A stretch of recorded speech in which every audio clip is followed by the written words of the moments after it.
حول ولا قوة إلا بالله العلي العظيم. بسم الله الرحمن الرحيم. الحمد لله رب العالمين، والصلاة والسلام على سيد المرسلين أبي القاسم محمد. اللهم صل على محمد وآل محمد وآله الطيبين الطاهرين المعصومين المظلومين المنتجبين الميامين، سيما على بقية الله في الأرضين وحجته على العالمين. أجل اللهم له الفرج، ولعنة الله على أعدائهم أجمعين من الأزل إلى الأبد.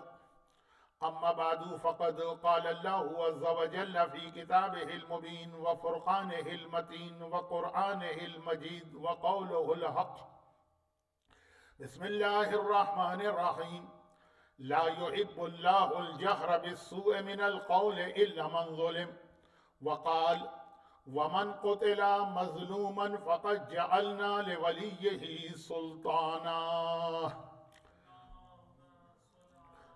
ایام اذا 1443 ہجرہ کے پہلے مہینے ماہ محرم کی پہلی تاریخ. ہاں، یہ وضاحت میں کر دوں، دو تین مختصر تمہیدی باتیں آج بیان کرنا ہوں گی. یہ وضاحت میں کر دوں کہ پچھلے مہینے میں ہم نے یہ اعلان کیا تھا کہ شاید اس سال کا یہ عشرہ سوشل میڈیا پہ نہیں جائے، یعنی نہ فیس بک پر نہ یوٹیوب پر. اور اس کی وجہ بھی میں نے بتائی تھی کہ کچھ ایسا کمپٹیشن کا ایٹماسفیئر بن جاتا ہے کہ پڑھنے والے کے لیے بعض اوقات حق بات کہنا بھی مشکل ہو جاتا ہے. لیکن ان لوگوں کے لیے کہ جو آسٹریلیا کے باہر ہیں، ان کے لیے یہ اعلان کہ اب انفارچونیٹلی آدھے سے زیادہ آسٹریلیا میں لاک ڈاؤن ہے. خاص طور پر جس جگہ سے میں مجلس پڑھ رہا ہوں، یعنی العصر اسلامک سینٹر میلبرن، تو میلبرن کا شہر لاک ڈاؤن میں ہے اور گھر سے بھی باہر نکلنے کی اجازت نہیں ہے سوائے وہ 3-4 ضروری کاموں کے. عزاخانے اور امام بارگاہیں بند ہیں، اور خالی عزاخانے اور امام بارگاہیں نہیں، تمام مذاہب کے ماننے والوں کے ریلیجس سینٹرز. اس مجبوری کی وجہ سے فیس بک اور یوٹیوب پر یہ مجلس جا رہی ہے. اور ابھی تک کے اناؤنسمنٹ سے، یعنی گورنمنٹ کا اناؤنسمنٹ، پہلی 3 مجلسیں لاک ڈاؤن میں ہیں، اور پھر اگر اس کو فردر ایکسٹینڈ کر دیا گیا تو یہ پورا عشرہ ہی صرف لائیو براڈ کاسٹنگ کی وجہ سے ہوگا، کے ذریعے سے ہوگا. اور اگر یہ لاک ڈاؤن 3 دن کے بعد ختم ہو گیا تو پھر انشاءاللہ مومنین کرام اور مومنات عزاخانوں میں آئیں گے. تو یہ تو جو میں نے پچھلے مہینے اعلان کیا تھا اس کے حوالے سے وضاحت. یہیں پر میں اسی اناؤنسمنٹ کو مزید واضح کر دوں کہ ہاں، لاک ڈاؤن کا تو اعلان ہے، لیکن تمام ریلیجس سینٹرز اور ہمارے امام بارگاہ اور اسلامک سینٹر کو یہ اجازت ہے کہ سینٹرز کھول کر عزاخانے سجائے جا سکتے ہیں. آپ میرے رائٹ لیفٹ دیکھ رہے ہوں گے کہ علم بھی ہیں، شبی بھی ہیں، میں بھی ممبر پہ بیٹھا ہوں. اور یہ بھی کوئی ریکارڈڈ مجلس نہیں ہے. میں یہاں سے بہت دور رہتا ہوں، وہاں سے چل کے میں عزاخانے میں آیا کہ عزاخانے کھولنے کی اور وہاں سے لائیو اسٹریمنگ کی اجازت ہے. چنانچہ جب گورنمنٹ کی جانب سے کوئی پابندی نہیں ہے تو شرعاً بھی بالکل اجازت ہے. اور ہم نے تو جب سے ہوش سنبھالا ہے چاند رات کو عزاخانے سجائے جاتے ہیں. ہاں کوئی مجبوری ہو جاتی کہ شرعی کوئی رکاوٹ ہوتی یا حکومتی کوئی رکاوٹ ہوتی تو الگ مسئلہ تھا. اب جب یہ کوئی رکاوٹ نہیں تو عزا خانے میں ہی صف عزا بچھا کر صف عزا بچھی ہے. لائف اسٹریمنگ کی وجہ سے انتظام کرنے کے لیے جن 5 آدمیوں کی اجازت گورنمنٹ نے دی ہے وہ موجود ہیں، اور میرے دائیں اور بائیں وہ تبرکات بھی موجود ہیں جو ہر سال ایام عزا کی چاند رات کو سجائے جاتے ہیں اور اس میں یہ مجلس ہو رہی ہے. تو کم از کم الاثر اسلامک سینٹر جب تک کہ واقعاً کوئی ایسی قانونی رکاوٹ نہ آ جائے اسی طریقہ کار کے مطابق ایام عزا کی مجالس بلکہ پورا سال کی مجالس منعقد کرتا ہے، جو ہمیشہ سے صاحبان ایمان کا طریقہ رہا ہے، کیونکہ یہ وہ صف عزا ہے جسے شہزادی کونین سلام اللہ علیہا نے بچھایا بھی ہے اور وہ اس پر باقاعدگی سے تشریف بھی لاتی. جہاں مجبوری، یعنی جن ملکوں میں یا جن شہروں میں مجبوری، جہاں اجازت نہیں ہے عزا خانہ کھولنے کی، وہاں پہ تو پھر وہ متوکل کے ماحول کی طرح جنگلوں میں جا کر بھی مجالس کی جائیں گی. ذرا دیکھیے کچھ آواز ساؤنڈ پرابلم ہے. اچھا، اب اسی میں ایک اور بات میں واضح کر دوں اور پھر میں اپنے اصل موضوع پر آ جاؤں. آلموسٹ پوری دنیا میں محرم کا چاند ایک دن پہلے ہو گیا ہے. چنانچہ نارتھ امریکہ ہے یا یورپ کے کئی ممالک ہیں یا افریقہ ہے یا انڈیا، پاکستان، ایران، خود عراق یعنی کربلا معلیٰ، سعودی عرب، گلف، تو وہاں پہ ایام عزا کی ساری تاریخیں الاثر اسلامک سینٹر میلبرن کی مجالس کے مقابلے میں ایک دن ایڈوانس میں ہوں گی. جب وہاں 5 محرم کی مجلس ہوگی تو ہمارے یہاں 4 محرم ہوگی. تو مجالس کا جو پورا 10-11 دن کا پروگرام ہے اس میں یہ خیال رکھیے گا، یہ بات ہو رہی ہے جو لوگ سن رہے ہیں، کہ اگر آپ آسٹریلیا کے باہر سے کہیں تو ایک دن جو ہے آپ کو ہر مجلس ڈیلے ملے گی. تو باقی تو کوئی مسئلہ نہیں ہوتا ہے، لیکن شب عاشور، شام غریبہ، وہاں پہ یہ آپ کے لیے کوئی کنفیوژن کریٹ نہ ہو. اب یہ 2 تو بالکل عام سے اعلانات تھے. اس کے بعد پھر آج کی مجلس جس عنوان پر ہے اس کے بارے میں بتا دوں کہ جو ہمارا اصل عنوان ہے اس ایام عزا کے عشرے کے لیے 1443 ہجرہ کا ہمارا سبجیکٹ یا ٹاپک ہے امام زمانہ اور ولایت علی اور میلبرنی دجال. یہ 2 چیزیں تھیں، یہ سب ایک دوسرے سے ریلیٹڈ ہے. اس پر ہماری گفتگو صحیح معنوں میں کل سے یعنی نیکسٹ ڈے کی مجلس سے شروع ہوگی. آج کی مجلس چاند رات کی ہے تو چاند رات کے وجہ سے 2-3 چاند رات سے ریلیٹڈ میسیجز آپ تک پہنچانا ہے. اور 2-3 سال پہلے جعفری سینٹر اٹلانٹا کے عشرے میں چاند رات کو میں نے اس عنوان پہ بات کی تھی اور بعض لوگوں کو اتنی پسند آ گئی کہ وہ ہر سال یہ فرمائش اور خواہش کرتے ہیں کہ مولانا یہ چیزیں آپ ہم کو ہر چاند رات کو ریمائنڈ کراتے رہیں. اور آج بھی یہی صورتحال ہے کہ پچھلے سال بھی الاثر اسلامک سینٹر میلبرن، کیونکہ الاثر نام کے دنیا میں بہت سارے سینٹر ہیں. میلبرن کا جو الاثر اسلامک سینٹر ہے جو برادر محترم ذکی پنجو صاحب نے بنایا ہے اور وہی اس کو رن کر رہے ہیں باقی مومنین کی مدد سے. تو یہ پچھلے سال بھی میں نے پہلا عشرہ یہاں پڑھا. یہی کووڈ-19 اور کورونا وائرس کا پرابلم تھا.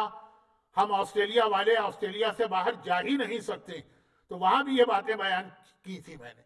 میں یہ نہیں کہہ رہا ہوں کہ آج کی یہ پہلی مجلس پوری کی پوری ریپیٹیشن یا تکرار ہے لاسٹ ایئر کی، لیکن وہ جو میسیجز ہر سال کے لیے سیم ہیں انہی کو ابھی آپ کے سامنے پیش کرنا. اور اس حوالے سے پہلی بات کی ذہن میں رکھیے گا کہ ماہ محرم قبولیت دعا اور قبولیت حاجات کے لیے ایک بہت اہم مہینہ قرار دیا گیا ہے. بعض مومنین کو اس پہ حیرت ہوتی اور بعض مومنین کو اس پہ اعتراض ہوتا کہ مولانا شہزادی کونین کے گھر میں مثلا 18 لاشیں خاندان کے پڑے ہیں اور ہم اپنی روزی کی بات کر رہے ہیں اور ہم اپنی صحت کی بات کر رہے ہیں اور ہم اپنی اولاد کی بات کر رہے ہیں. عاشور کے دن جو زیارت عاشورہ پڑھی جاتی اس کے فوراً بعد جو دعا جو پوری شیعہ دنیا میں مشہور ہو گئی ہے دعائے علقمہ کے نام سے، اگرچہ وہ دعائے علقمہ نہیں، وہ دعائے صفوان ہے. صفوان جمال نے وہ دعا معصوم سے سن کے ہم تک پہنچائی ہے. علقمہ کا اس سے دور دور کوئی تعلق نہیں اس دعا سے. زیارت عاشورہ تو علقمہ ہی کے ذریعے آئی ہے لیکن دعا کی بات ہے. تو جب سے اس کا ترجمہ لوگوں نے پڑھنا شروع کیا، کیونکہ آج کل ویسٹرن کنٹریز میں اکثر جگہ اعمال عاشورہ یا زیارت عاشورہ پروجیکٹر پر سلائیڈ کی مدد سے ہوتے ہیں جہاں پہ عربی کے نیچے اردو ترجمہ یا انگلش ترجمہ ہوتا. تو کافی اس قسم کے جو اعتراض ہو سکتے تھے وہ دور ہو گئے کیونکہ اس دعا کے اندر وہ ساری چیزیں موجود ہیں. لیکن میں اپنے انداز سے ایک دوسرے اینگل سے یہ چیز ہر سال سمجھاتا ہوں تو اسی انداز سے بات آگے بڑھاؤں گا. لیکن اس سے پہلے کہ میں اپنے اس جملے کی مزید وضاحت کروں کہ یہ محرم کا مہینہ اور اس کا پہلا عشرہ قبولیت دعا کے لیے بہت اہم قرار دیا گیا، اس سے پہلے کہ میں اس چیز کو آگے بڑھاؤں یہ آپ کو یاد دلا دوں کہ پہلی محرم، فرسٹ آف محرم، جو دنیا کے تقریباً سارے ملکوں میں اس وقت جب میں یہ مجلس پڑھ رہا ہوں ہوگی، کہیں اس وقت صبح کا وقت ہوگا، کہیں دوپہر کا وقت ہوگا، کہیں مغرب قریب ہو رہی ہوگی. یہاں ابھی چاند رات ہے، یعنی یہاں پہ پہلی محرم کا دن، رات نہیں وہ آج ہے، دن کل آئے گا. پہلی محرم کے لیے ہمارے 8ویں امام علی ابن موسیٰ رضا علیہ السلام کی ایک روایت ہے کہ اللہ کے رسول ہر سال پہلی محرم کو دن کے وقت دونوں ہاتھ بلند کر کے آسمان کو دیکھ کے ایک دعا مانگا کرتے تھے، اور وہ دعا مفاتیح الجناں میں موجود ہے فرسٹ محرم کے اعمال میں. وہ دعا جو ہے تو ایک پیج کی دعا، لیکن اس میں دعا والا انداز صرف ایک لائن کا ہے. دعا مانے کچھ مانگنا، وہ صرف ایک لائن کا ہے. اس کے بعد پھر اللہ کی تعریف ہے اور اللہ کی مختلف خصوصیات بیان کی گئی. ہمارے یہاں بعض خطیب حضرات کا انداز خطابت ایسا ہے کہ توحید پروردگار سمٹ کے صرف خطبوں تک رہ گئی تھی، باقی مجلس میں تو کہیں پتہ بھی نہیں چلتا تھا جو ان کی جو بھی مجلس کا عنوان ہو.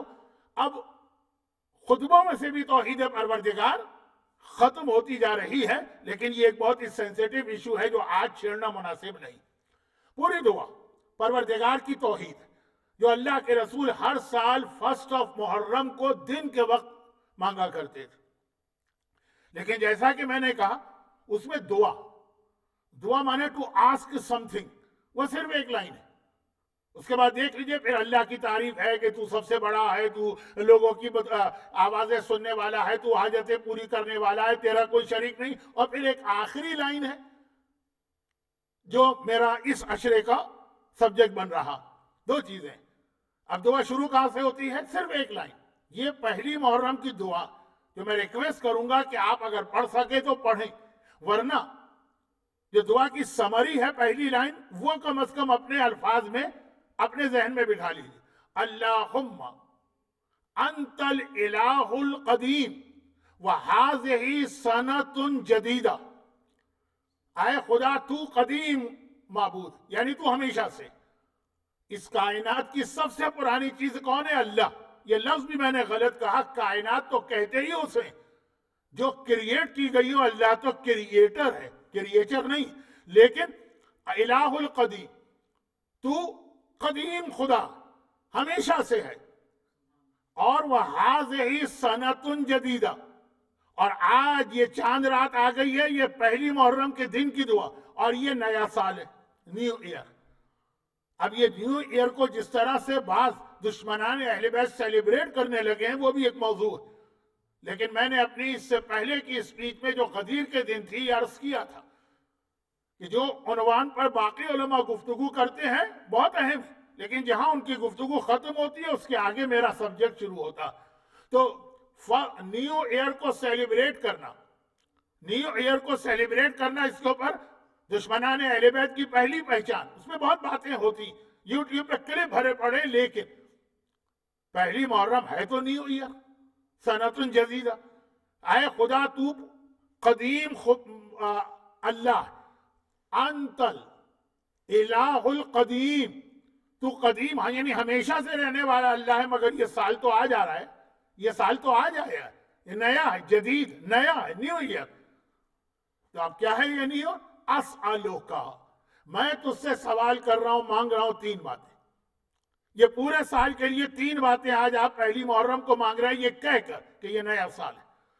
میں نے سنا ہے کہ آج کل کچھ ایسا ماحول بن گیا کہ انگریزی نیا سال جب آتا ہے تو بہت سے لوگ خود اپنے آپ سے کچھ عہد کرتے ہیں کہ اس سال ہمیں یہ کام کر کے دکھانا.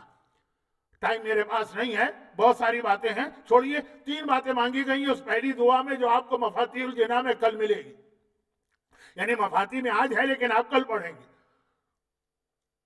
فَأَسْأَلُوكَ، تو اے خدا یہ نیا سال ہے، میں تجھ سے سوال کرتا ہوں، العصمت والقوت والاشتغال.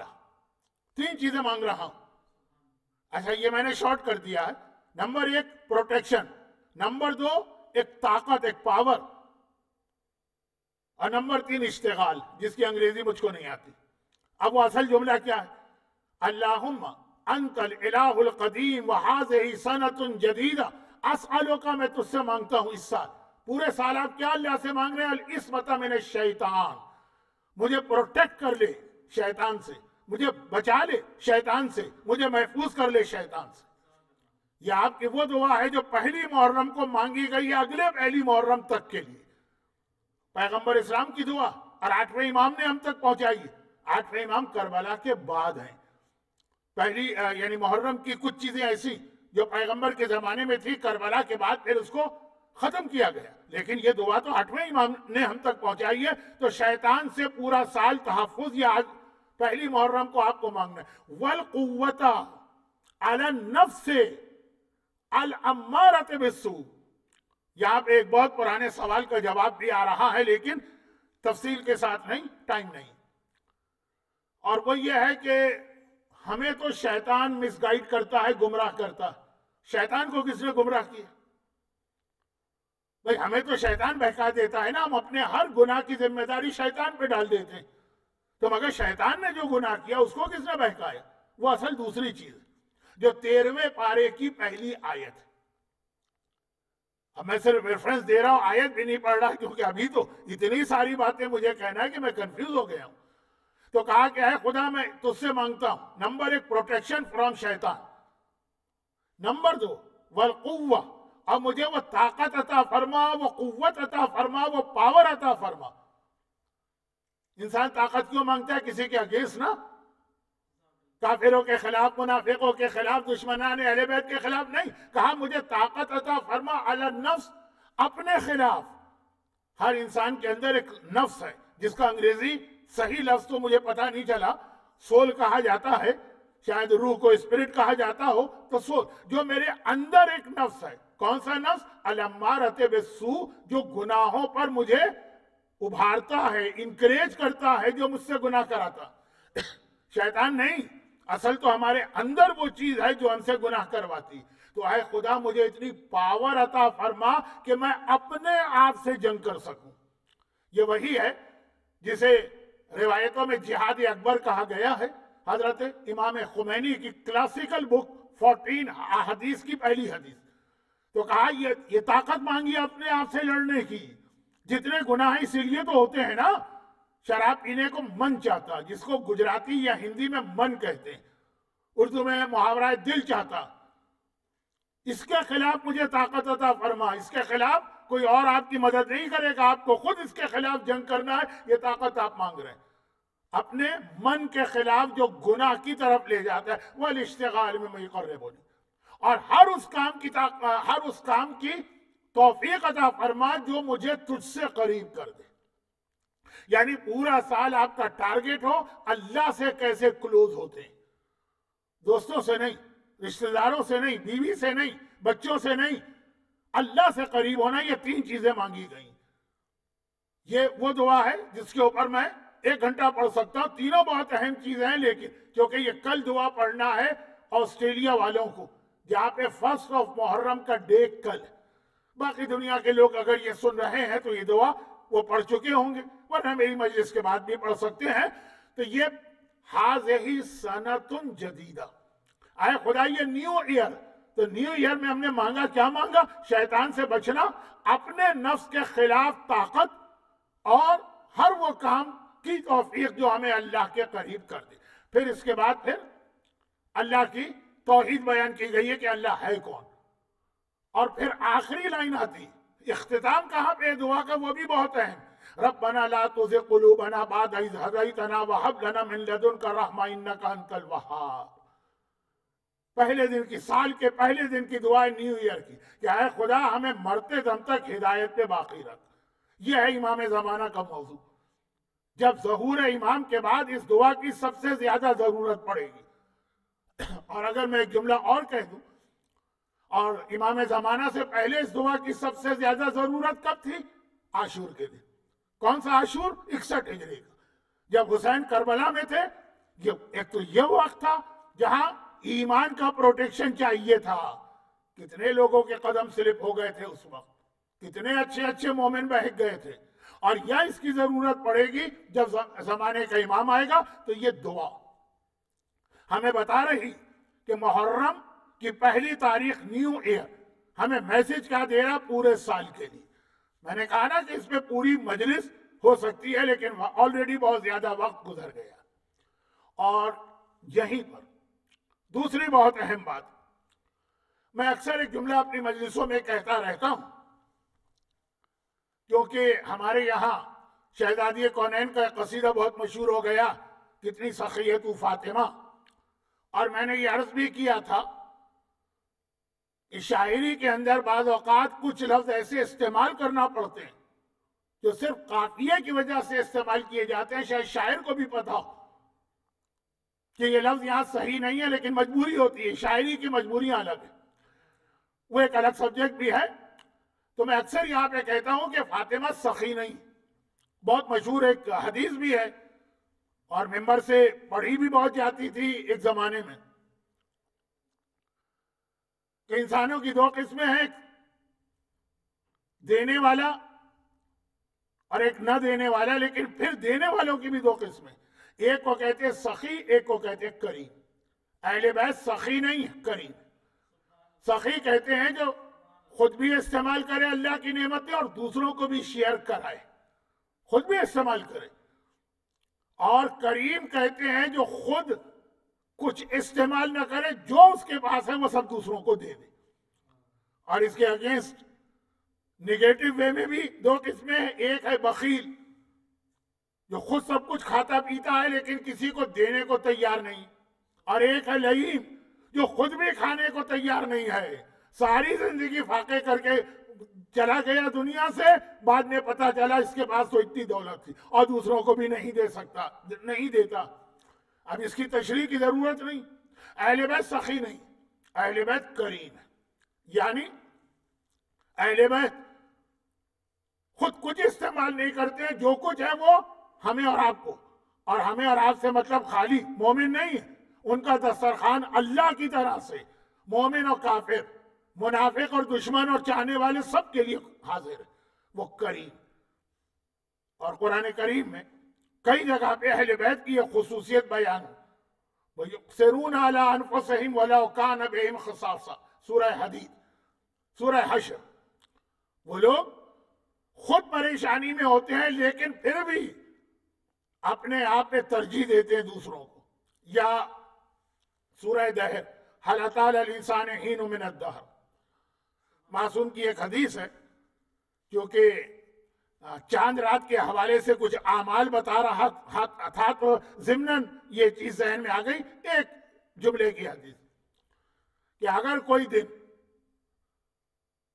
شرن بہت خراب دن ہو، جیسے پیر کا دن ٹریولنگ کے لیے خراب ہے، وہ جو ہوتا ہے قمر در اقرب ہے یا اور کوئی خرابی، اور اس دن کوئی کام کرنا ہے تو سورہ دہر پڑھ کے وہ کام کرنا، کیونکہ خدا نے سورہ دہر میں کہا ہے فوقع اللہ سیئات ذالک الیوم، اللہ اس دن کی خرابی سے بچا لے گا تمہیں۔ سورہ دہر بہت اچھا عمل ہے، بہت اہم عمل ہے کسی بھی دن کی نحوست اور خرابی سے بچنے کے لیے، لیکن یہ میں کہیں اور چلا گیا۔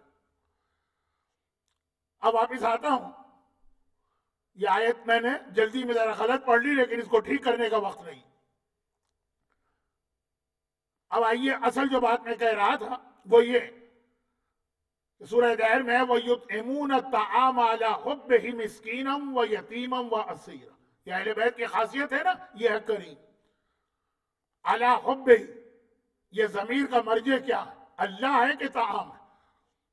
زیادہ تر علماء نے کہا اس کا طعام ہے، یعنی کھانا ہے ان کے سامنے اور کھانے کی خواہش بھی ہے، 3 دن کا روزہ ہے، مگر پھر بھی وہ خود فاقے کریں گے، مسکین و یتیم و اسیر کو کھانا کھلا دیں گے۔ تو قرآن ہو کہ حدیث ہو، اہل بیت کریم، اہل بیت یہ پسند ہی نہیں کرتے کہ کوئی ان کے غم میں یا مصیبت میں آ کے شریک ہو اور وہ اس کو خالی ہاتھ پلٹا دے۔ اگر ہم کہیں کہ نہیں مولا ہمیں اپنی بیماری کی فکر نہیں، ہم تو آپ کے یہاں ماتم کرنے آئے ہیں، امام خوش نہیں ہوتے ہیں، امام اس سے غمگین ہو جاتے ہیں۔ اہل بیت کی کرامت کو دیکھیے، میں نے پچھلے سال بھی یہ واقعہ پڑھا تھا الاسر میں، اس سے پچھلے سال بھی یہ واقعہ پڑھا تھا جعفری سینٹر اٹلانٹا میں، اور اس سے پیچھے، خیر بات بہت لمبی چلی جائے گی، مختصر واقعہ، لیکن ایک خاص وجہ سے پڑھ رہا ہوں۔ وہ وجہ جو میرا اصل موضوع ہے امام زمانہ، اس میں یہ حضرت ابو ذر کے کچھ اہم حالات آئیں گے۔ حضرت ابو ذر پیغمبر کے عظیم ترین صحابی، جتنے بھی صحابیوں کی عظمت بیان کرنے کے الفاظ ہیں نا، سب میں ابو ذر آتے ہیں۔ ارکان اربع، 4 پلر آف اسلام، اس میں بھی ابو ذر۔ حواری، پیغمبر اسلام کے حواری، حواریوں میں بھی ابو ذر۔ مولا کائنات شریعت الخمیس، وہ خاص الخاص مولا کے چنے ہوئے صحابی، اس میں بھی ابو ذر۔ جتنے بھی گروپ ہیں نا اصحاب کے، یہ بھی ایک بہت انٹرسٹنگ سبجیکٹ ہے، سنیے گا کبھی مجھ سے، اصحاب کے گروپ بنائے گئے، سب میں ابو ذر اور سلمان اور عمار اور مقداد کا نام کامن ہے۔ ابو ذر حق بات بیان کرنے کی بنا پر جلاوطن کیے گئے، ہر ایک کو پتا ہے۔ ربضہ میں پہنچے، جو مدینے سے تقریباً 200 کلومیٹر دور ایک جگہ ہے، یا اس سے بھی کم تھوڑا سا، وہاں پہ جلاوطن ہے، ایگزائل، اب بالکل ویرانہ، وہاں کوئی آبادی اس وقت نہیں تھی۔ بہت ہر سال میں پڑھتا رہتا ہوں، اس لیے شارٹ کر رہا ہوں۔ ابو ذر کا آخری وقت قریب آ گیا۔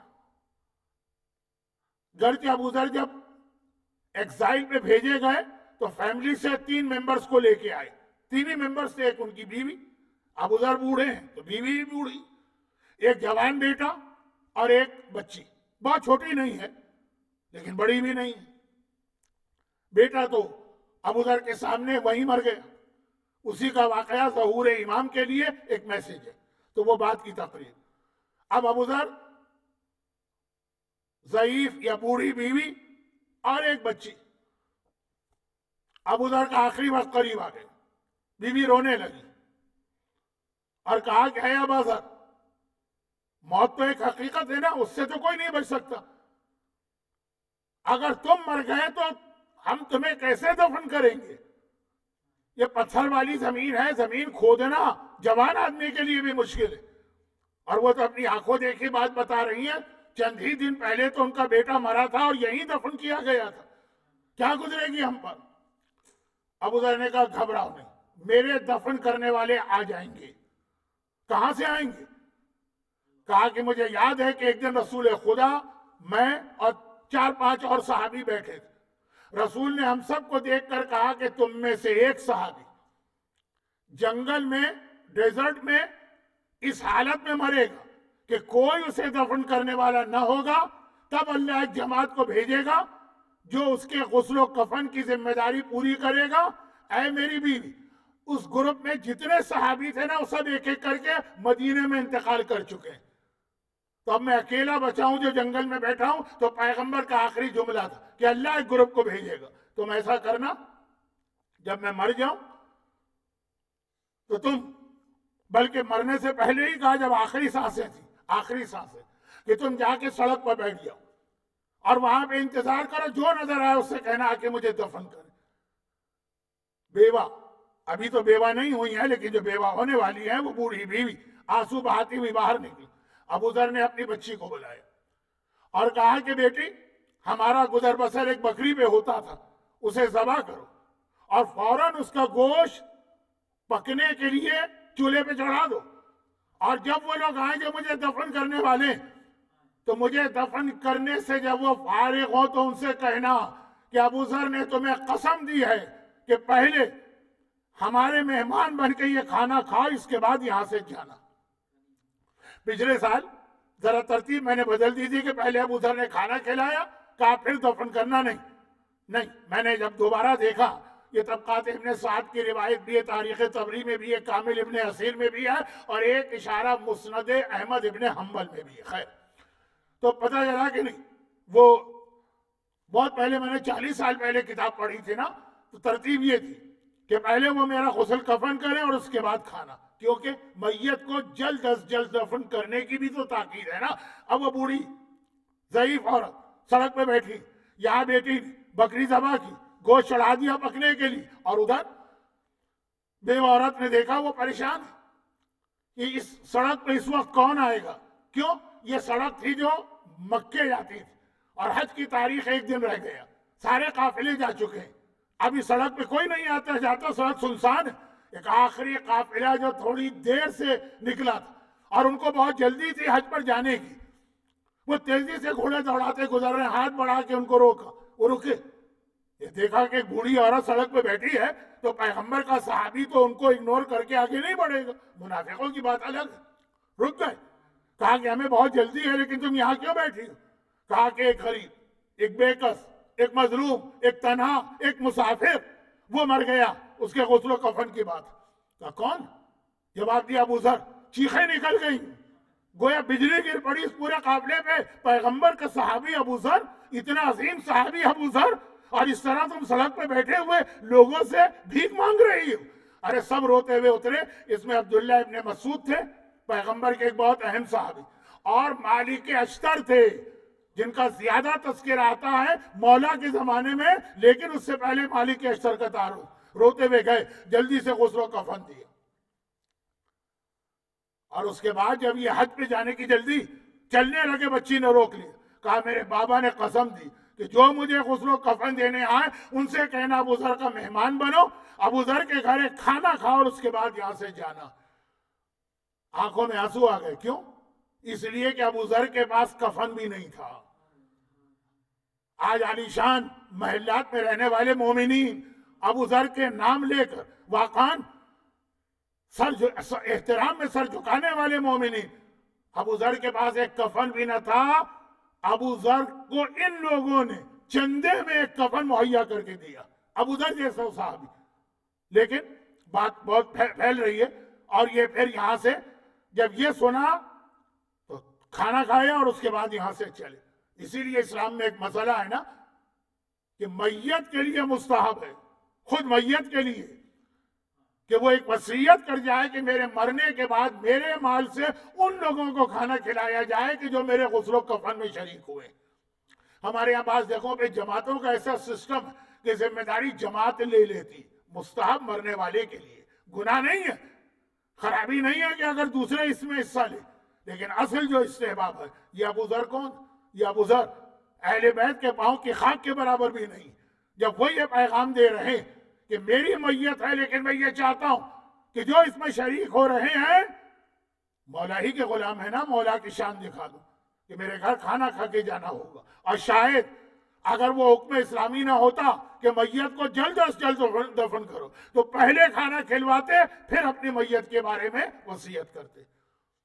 جب ابو ذر ایسے کریم بن رہے ہیں تو جو ابو ذر کا بھی آقا اور مولا ہو، جس کے نام پہ ابو ذر اپنے پورے گھرانے کو قربان کر دے، وہ اہل بیت۔ میں نے اکثر کہا کہ قافلہ یعنی کربلا سے لے کے شام تک دیکھ لیجیے، غذا آتی ہے وہاں بھی یہ واقعات ہیں، غذا آتی ہے بچے بھوکے اور پیاسے ہیں اور زینب کبریٰ پہلے دوسرے یتیم بچوں کو دیکھتی ہیں اور ان کے حوالے وہ غذا کر دیتی۔ جناب سکینہ کے مشہور واقعات ہیں، ڈاکٹر عائشہ غیر شیعہ بہت ہی مشہور مصر کی ایک رائٹر، جناب سکینہ پہ ایک پوری کتاب لکھی ہے، شورۂ آفاق کتاب ہے، اور اس میں یہ لکھا کہ جناب سکینہ زندان شام کے دروازے پہ بیٹھ جاتی تھی، وہاں غذا کیا آتی تھی؟ نہ ہونے کے برابر نہ، لیکن وہ غذا بھی جو شام کے یتیم بچے باہر گھوما کرتے تھے، سکینہ اپنی غذا اٹھا کے ان کو دے دیتی۔ جب 11 محرم کو قافلہ اہل بیت کوفے سے گزر رہا تھا اور ایک بار جناب زینب کی نگاہ حبیب ابن مظاہر کی بیوہ پر پڑ گئی جو ایک مکان کی چھت پہ بیٹھی ہیں، تو اس سے پہلے کہ بیوہ حبیب کچھ کہے، زینب نے کہا بیوہ حبیب میں تو تجھے ڈھونڈ رہی تھی، تجھے تیرے شوہر کا پرسہ دوں گی۔ شہزادی آپ کو کوئی پرسہ دینے والا آیا، لیکن وہ اہل بیت کا طریقہ کار۔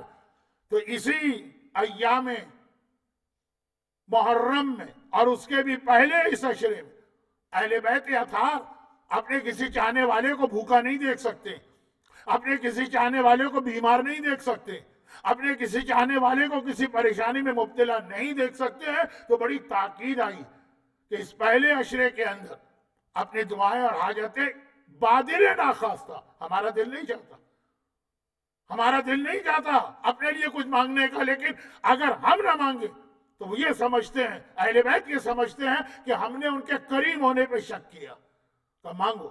اور اس حوالے سے اعمال عاشور میں دعائے علقمہ جو دعائے صفوان ہے، اس کا ترجمہ ذہن میں رکھ کے پڑھیے گا، لیکن 3 روزے ماہ محرم کے بہت ہی اہم ہیں۔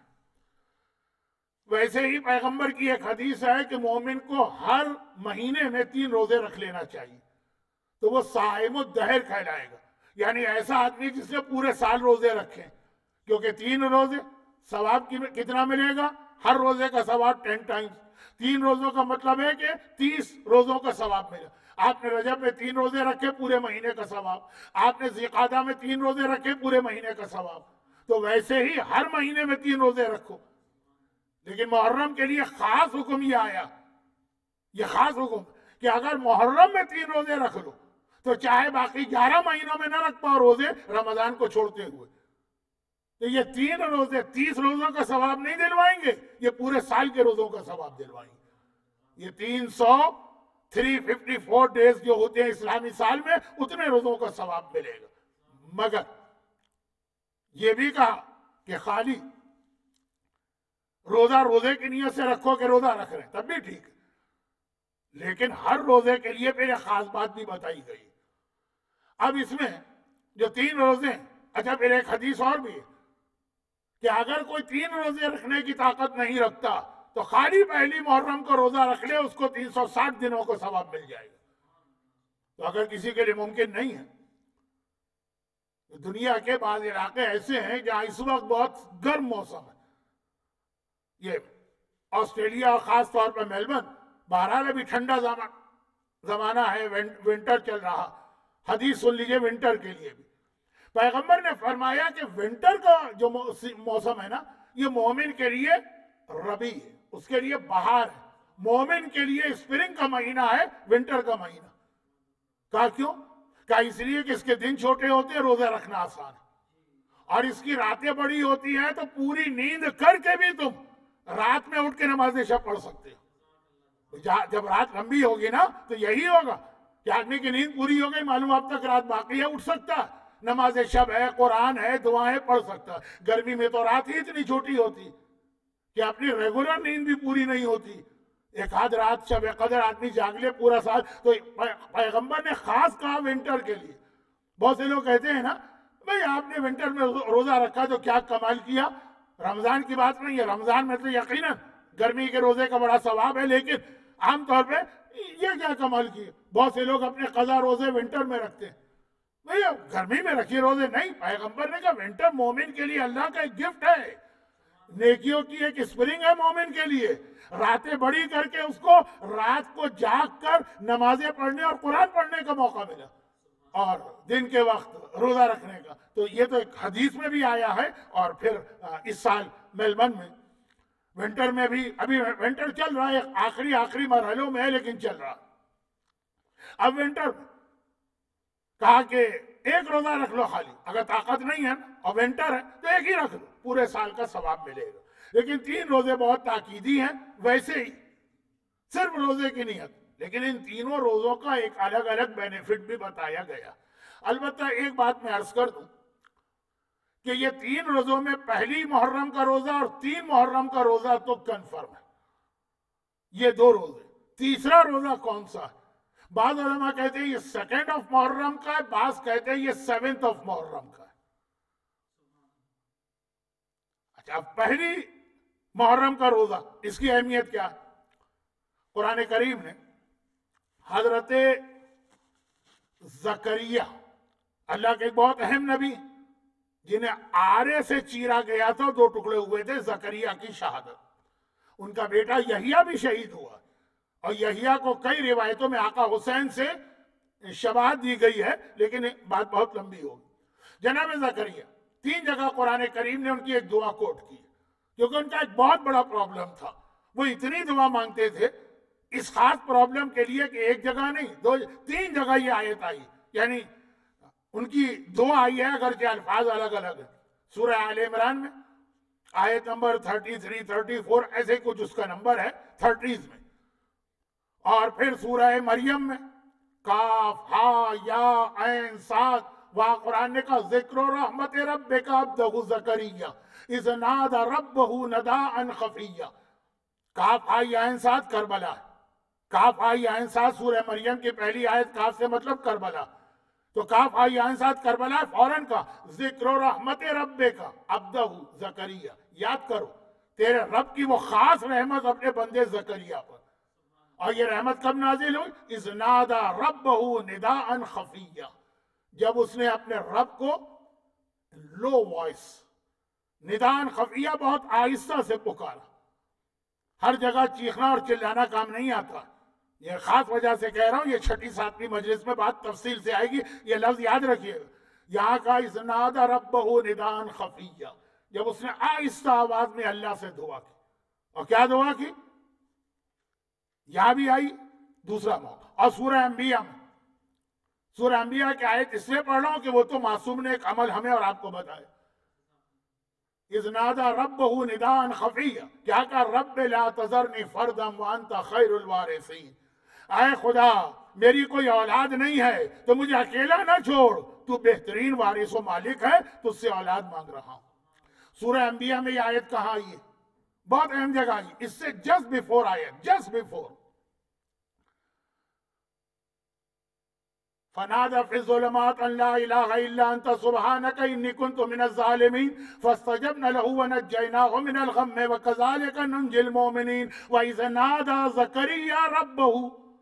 بالکل اس آیت کریمہ سے ملی ہوئی آیت ہے, جب خدا نے کہا فاستجبنا له, یونس کی دعا ہم نے قبول کی, اور نجیناہ من الغم, اسے مصیبت سے نجات دلائی, فوراً کا. اور یاد کرو پھر زکریا, یونس کے بعد زکریا, انہوں نے اپنے رب کو پکارا اور کہا ہے خدا مجھے اولاد چاہیے. قرآن نے کہا, اب قرآن کا جواب سنی, قرآن نے کہا پس ہم نے ان کو 3 چیزیں عطا کی. وَوَهَبْنَا لَهُ يَحْيَىٰ, دعا قبول کی, ہم نے ان کو گفٹ دیا یحییٰ کا, یحییٰ ان کا بیٹا, کہا کہ ہم نے ان کو یہ تحفہ, یہ گفٹ عطا کیا. اور اس کے بعد قرآن کریم کہتا ہے وَأَصْلَحْنَا زَوْجَهُ, اور ہم نے ان کی بیوی کو ٹھیک کر دیا. جناب زکریا کی بیوی بانج تھی, کیا کہتے, بیرن, اولاد نہیں ہو سکتی تھی, لیکن کہا کہ دعا مانگی 3 خدا کے بعد. فاستجبنا له, ہم نے اس کی دعا قبول کی. پہلا یہ گفٹ ہے دعا قبول ہونا. وَوَهَبْنَا لَهُ يَحْيَىٰ, دوسرا گفٹ ہے یحییٰ دیا, اور تیسرا گفٹ ہے کہ ان کی بیوی کو ٹھیک کر دیا. اچھا, اب آیت ختم کہاں ہو رہی ہے؟ خدا کہہ رہا ہے کیونکہ یہ لوگ 3 کام کرتے تھے. اب خدا بجائے بھی بتا رہا ہے انہم کانوا یسارعون فی الخیرات, یہ نیکی کے کام میں ہمیشہ جلدی کرتے تھے. جلدی نہیں, آگے آگے ہوتے. نیکی کا کوئی پروجیکٹ ہوگا سب سے آگے یہ لوگ نظر آئیں گے. یہ قرآن کی آیت. خالی جناب زکریا کا لفظ نہیں آیا ہے. کانو زکریا اور ان کی بیوی اور ان کے خاندان کہ یہ لوگ نیکی کے کام میں آگے آگے ہوتے ہیں. ہمارے یہاں نیکی کے کام اگر کوئی کرتا بھی ہے تو کتنا بادل ناخواستہ. ہاں کوئی گناہ کا کام کرانا ہو, کوئی ایسے معاہدے پہ دستخط کرانا ہو, کوئی پٹیشن گناہ کی معاشرے میں پھیلانا ہو, ہر آدمی آگے بڑھ کے حصہ لینے کو تیار.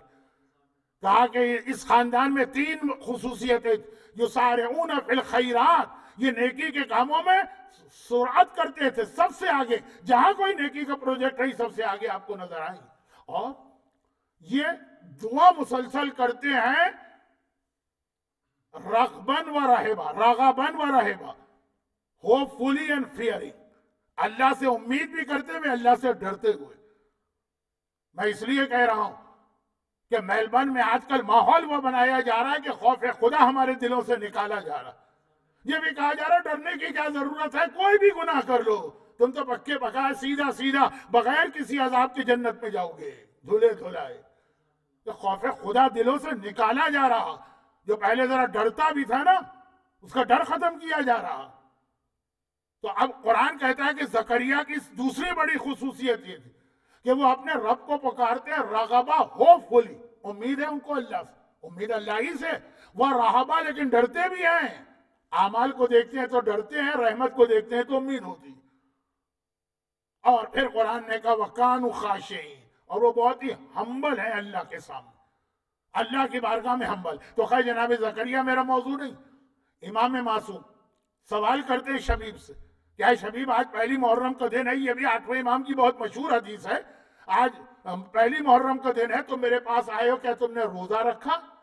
راوی نے کہا مولا آج کا روزہ, یہ رمضان تو نہیں, آج کا کیا روزہ؟ کہا آج تو بہت اہم روزے کا دن.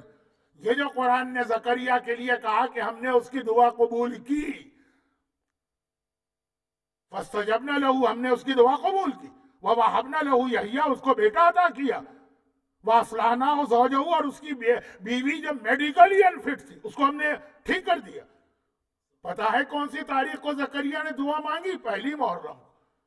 زکریا کی دعا اتنی امپورٹنٹ ہے کہ آل عمران کے سورے میں آئی, مریم کے سورے میں آئی, انبیاء کے سورے میں آئی, اور یہ پہلی محرم کوئی دعا قبول ہوئی. تو اولاد سے ریلیٹڈ کوئی مسئلہ, اور اس میں پھر یہ میں نے پوری آیت کیوں پڑھی, تاکہ ایک تو ان شارٹ ہمیشہ پہلی محرم کو میں کہتا ہوں کہ جی وہ پہلی محرم کو روزہ رکھے, اولاد کے لیے بہت اچھا, لیکن اصل جو میسج ہے وہ خالی اولاد کی حد تک نہیں ہے. کہا حتیٰ اگر کوئی میڈیکلی پرابلم بھی اتنا بڑا آ رہا ہے کہ بیوی انفٹ ہے, اصلحنا, ہم نے اس کی اصلاح کر دی, ہم نے اس کو ٹھیک کر دیا, زوجہ, اس کی بیوی کو. تو اولاد خالی اولاد نہیں ہوتی, یہ دعا قبول نہیں ہوگی, اولاد سے ریلیٹڈ ہر دعا. بہت سے لوگوں کو مجھے پتا ہے یہاں پہ میڈیکل پرابلم بھی ایسے, کنسیو نہیں ہو پاتے ہیں وہ لوگ, لیکن ہر قسم کا مسئلہ پہلی محرم کا روزہ. اور تیسری محرم کا روزہ ہے ہر مصیبت و پریشانی سے بچنے کے لیے. امام اس کی بھی دلیل دے رہے ہیں, وقت میرے ہاتھ سے نکلا جا رہا ہے, تو میں اب وہ جناب زکریا کو بہت تفصیل سے میں نے بیان کیا. تو اب میں, کیونکہ اس میں 3-4 اور بھی سائٹ کے میسیجز تھے, لیکن اب فاسٹ کر دوں اپنی اسپیڈ تاکہ آج کا موضوع مکمل ہو. تیسری محرم, امام نے کہا پتہ یہ کون سا دن ہے؟ جس دن حضرت یوسف کو 14 سال کی قید کے بعد اللہ نے قید خانے سے رہائی دلوائی. نبی خدا 14 سال جیل میں رہا ہے, 14 سال دعا مانگ رہا ہے. آخری جو دعا مانگی وہ یہ تھی کہ اے خدا, یہ بھی بہت اہم واقعہ ہے, ٹائم نہیں ہے میرے پاس, پتہ نہیں شاید میں مجلس کے بیچ میں کچھ باتوں کو جو اتنی ضروری نہیں زیادہ پھیلا دیتا ہوں, آخر میں ٹائم کم ہو جاتا. جناب یوسف کی وہ دعا جو قید خانے سے رہائی کا سبب بنی کہ اے خدا میں تجھے واسطہ دیتا ہوں اپنے بزرگوں کا, ابراہیم کا اور یعقوب کا. تو امام نے کہا یہ دعا مانگی, اور کب مانگی؟ 3 محرم کو, اسی دن ان کی رہائی ہو گئی. وہ بادشاہ نے خواب دیکھا تھا رات کو, اور وہ پھر بلایا گیا دربار میں. لیکن امام نے کہا تم جب دعا مانگو نا تو یوسف کی دعا کو چینج کر دو. یوسف نے کہا کہ میں تجھے واسطہ دیتا ہوں بے آبائی, اپنے بزرگوں کا, ابراہیم و اسحاق و یعقوب. کہا تم جب یہ دعا مانگو تو یہ چینج کر دو واسطے اور کہو کہ میں تجھے واسطہ دیتا ہوں بے محمد و علی و فاطمہ والحسن والحسین والائمۃ علیہم السلام. یہ 3 محرم یوسف کی وہ 14 سال کی قید ختم ہو رہی ہے دعا کے نتیجے میں، تو اس دن روزہ رکھیے اور پھر کوئی دعا مانگیے. یہ بہت اسلام نے 3 محرم کے روزے کا دائرہ بہت وسیع کر دیا. اب بچا 2 محرم کا روزہ کا، رزق کا، روزی کا، جاب کا، بزنس کا، جس کو پرابلم ہو 2 محرم کا روزہ اس کے لیے بہت اہم ہے. لیکن جیسا کہ میں نے کہا کہ بعض روایتوں میں 7 محرم ہے، شاید دونوں ڈیٹ صحیح ہیں. 2 محرم کون سی تاریخ ہے؟ جب اہل بیت، جب حسینی قافلہ کربلا آیا اور بھوک و پیاس کا امتحان شروع ہونے والا تھا. ان کے بھوک اور پیاس کے امتحان کے طفیل ہم کو روزی ملتی ہے، رزق ملتا ہے، ہمارے دسترخوان پہ روٹی آتی ہے، ہمارے بچوں کے پیٹ بھرتے ہیں. اور شاید 7 محرم کی تاریخ صحیح ہے کہ اس دن پانی بند ہوا تھا. تو رزق کے حوالے سے 2 محرم یا 7 محرم، یا کا مطلب ہے کسی ایک دن بھی روزہ رکھ لے تو پرابلم آپ کو سالو ہوگا. دونوں کا تعلق اہل بیت کی بھوک اور پیاس سے. یہ 3 روزے کل کے اعتبار سے، کل سے شروع ہونے والے، بہت اہم ہیں. اور جیسا کہ میں نے کہا کہ ہو سکتا ہے کچھ لوگ مسلسل 3 روزے نہ رکھ سکیں، تو شاید ان کے لیے اسلام نے 2 محرم کا گیپ دے کے کہا کہ اس کا الٹرنیٹ 7 محرم بھی. اچھا، اب یہ ماہ محرم کی وہ برکتیں ہیں جو لینے کا ہمارا دل نہیں چاہتا، لیکن حسین خود یہ چاہتے ہیں. اور پروردگار کا جو حسین سے وعدہ کہ حسین تو نے میرے نام پہ اپنی ساری اولادیں قربان کر دی، اب تیرے نام پر جو اولاد مانگے گا پہلی محرم کو میں دوں گا. حسین تو نے میرے نام پر اپنے سکینہ اور اصغر کی پیاس برداشت کی، اب تیرے نام پہ، اب جو میرا روزہ رکھ کر تیرے نام پہ مانگے گا میں اس کو روزی دوں گا. اور اے حسین تو نے خود اپنے آپ کو قربان کر دیا میرے نام پر، اب 3 محرم کا روزہ رکھ کے بڑی سے بڑی مصیبت و پریشانی والا مجھے پکارے گا، میں اس کی پریشانی دور کروں گا.